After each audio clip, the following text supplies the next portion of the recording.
सर्वशक्तिमते परमात्मने श्री रामाय नमः। सर्वशक्तिमते परमात्मने श्री रामाय नमः। सर्वशक्तिमते परमात्मने श्री रामाय नमः।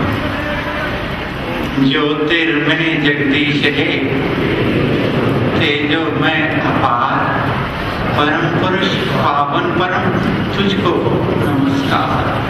सत्य ज्ञान आनंद के परम धाम श्री राम, पुलकित हो मेरा तुझे होवे प्रणाम। नत है मेरे देव जी तम सम्मुख मम्मार, इसके ऊपर अब सदा रखियो मंगल हाथ। दोनों कर को जोड़कर मस्तक घुटने के तुझको प्रणाम सत सत कोटि धन्य। गुरु जी को करिए वंदना भाव से बारंबार, नाम सुनो का से किया जिसने भाव से कहा। संतों ने कहा है कोई मोक्ष मांगता है, कोई मुक्ति मांगता है, कोई स्वर्ग की इच्छा रखता है, लेकिन क्या करूं मैं स्वर्ग ले और कल्प वृक्ष की छांव, तुलसी ढाक सुहावना ये संतान हथ बांह।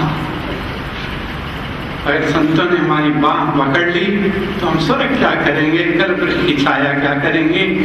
जो ढाक के फूल हैं वो भी हमें अमृत के समान होंगे।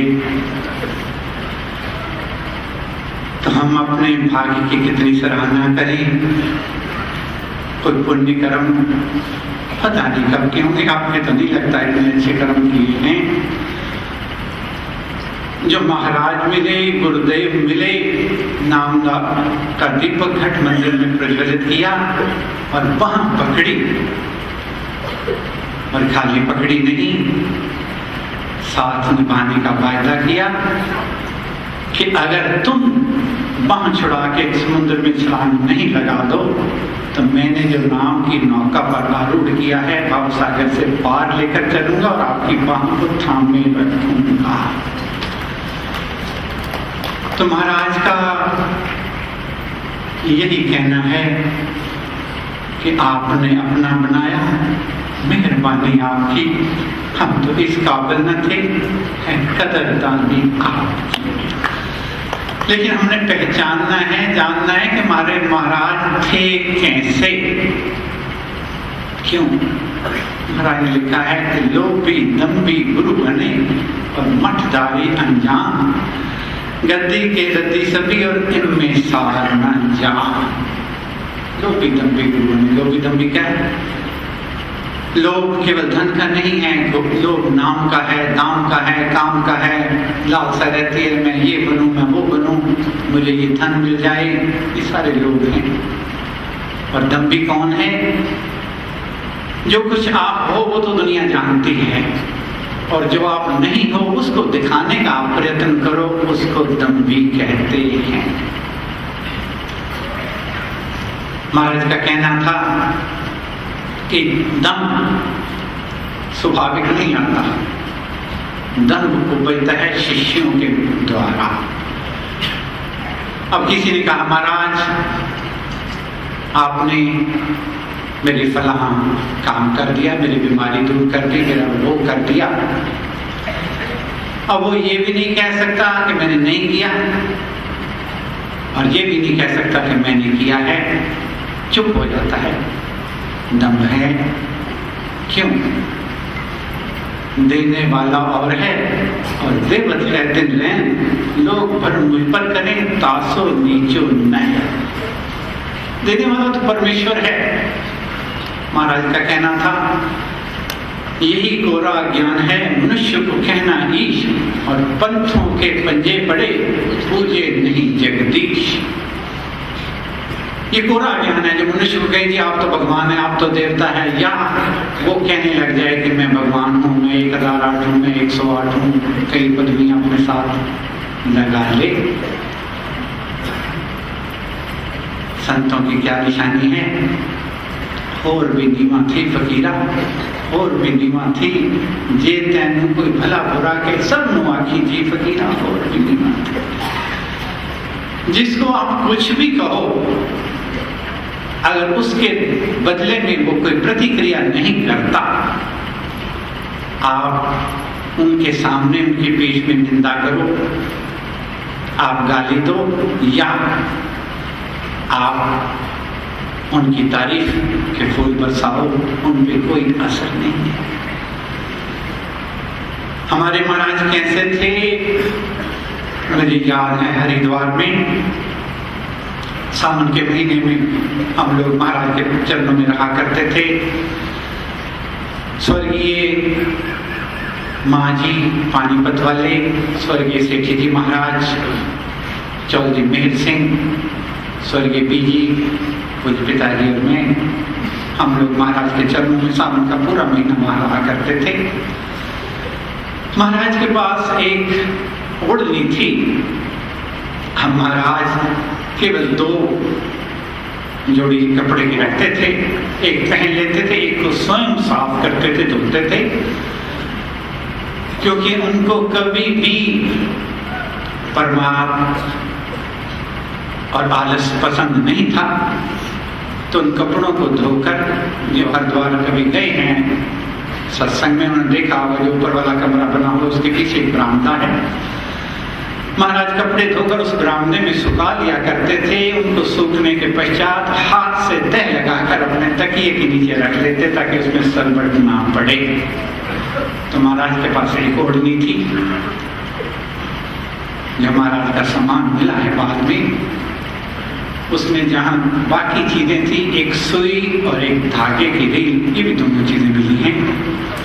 तो अगर फट जाता था तो महाराज किसी के मुताज नहीं थे, अपने हाथ से उस जगह को सीकर और फिर उस कपड़े को पूरा सदुपयोग किया करते थे। तो ओढ़नी महाराज ने 3-4 दफा उसको गांठा, लेकिन वो इतनी घस गई थी कि और उसको नहीं गांठा जा सकता था। अब सबकी नजरें उस ओढ़नी पे थी। स्वर्गीय माँ जी पानीपत वाले, उनका मन था ये ओढ़नी मेरे को मिले। स्वर्गीय सेठी जी महाराज, उनका मन था ओढ़नी मेरे को मिले। पूज्य पिताजी का मन था ओढ़नी मेरे को मिले। सबका मन में लाले था कि महाराज की ओढ़नी हमारे को किसी तरह मिल जाए। महाराज तो सबके दिलों की बात जानते थे। जब सावन का महीना खत्म हुआ तो जो उस आश्रम का चौकीदार था उसको बुला के वो ओढ़नी देंगे और किसी को नहीं। तो मुझे ये कहना है कि हमारे महाराज ऐसे थे, इनके मन में कोई भेदभाव लेश मात्र भी नहीं था। सादगी का स्वरूप थे। लेकिन महाभारत में कथा आई है कि जब अश्वमेध का यज्ञ संपूर्ण करना था, यज्ञ रचा गया, तो युधिष्ठिर ने भगवान कृष्ण जी के कहने पर अर्जुन को कहा कि फला संत जंगल में रहते हैं, कुटिया में रहते हैं, बहुत तपस्वी हैं, ओजस्वी हैं, चारों तरफ उनकी कीर्ति है, परमेश्वर का स्वरूप ही समझना चाहिए उनको, इतने करीब जा चुके हैं, आप जाइए। और भगवान कृष्ण जी ने ये कहा है कि हमारे यज्ञ की सफलता संपूर्णता के लिए उनका आना यहाँ पर बहुत आवश्यक है। आप जाकर उनको निमंत्रण दे के आइए, स्वयं जाइए आप, अर्जुन को कहा। अर्जुन ने कहा ठीक है। अर्जुन वहां गए। जाकर महाराज जब अपनी कुटिया से अपना नित्य नेम करके बाहर आए तो अर्जुन ने साष्टांग प्रणाम किया और कहा कि महाराज अश्वमेध यज्ञ बहुत बड़ा यज्ञ रचने जा रहे हैं, जिसमें लाखों सोने की मुद्राओं का दान दिया जाएगा। बहुत बड़े बड़े लोग आएंगे। आपको मैं इसलिए आया हूं कि आप बताइए आप कब आओगे, ताकि बैंड बाजों के साथ आपका स्वागत किया जाए। आपको पालकी में बिठाकर शोभा यात्रा के रूप में वहां से ले जाया जाएगा वहां तक। वहाँ सबसे ऊंची आसन पर आपको विराजित किया जाएगा और आपका पूरा मान सम्मान जैसा भी उचित है उससे बढ़कर आपका आदर वहां पर किया जाएगा। अब जब अर्जुन ने अपनी बात समाप्त की तो जो संत थे, जो फकीर थे, जो बाबा थे, उनकी आंखों से पानी टप टप टपकने लग गई और कुछ कहे बिना आंखों से आंसू टपकते हुए अपने अंदर कुटिया में बिना कुछ सुने बिना कुछ कहे कुटिया में चले गए।